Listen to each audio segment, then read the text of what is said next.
ছেলেরা সব থেকে বেশি ঝগড়া কার সঙ্গে করে? ছেলেরা সব থেকে বেশি ঝগড়া তার সঙ্গেই করে যাকে সব থেকে বেশি ভালোবাসে।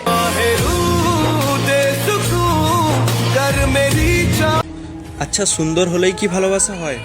না, যাকে মন থেকে ভালোবাসা যায় সেই মানুষটাই সবচেয়ে সুন্দর হয়ে যায়।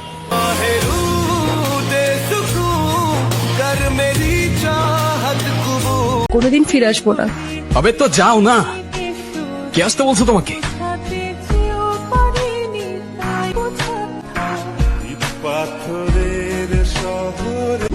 বিয়ে করতে চাই আমি তোমাকে, ঘর নাই আমার কাছে, বানিয়ে নিব, টাকাও তো নাই আমার কাছে, দুজন মিলে কামিয়ে নিব, খাওয়াবোটা কি আমি তোমাকে? খাইয়ে দিব আমি তোমাকে, তাও আমি তোমাকেই বিয়ে করব।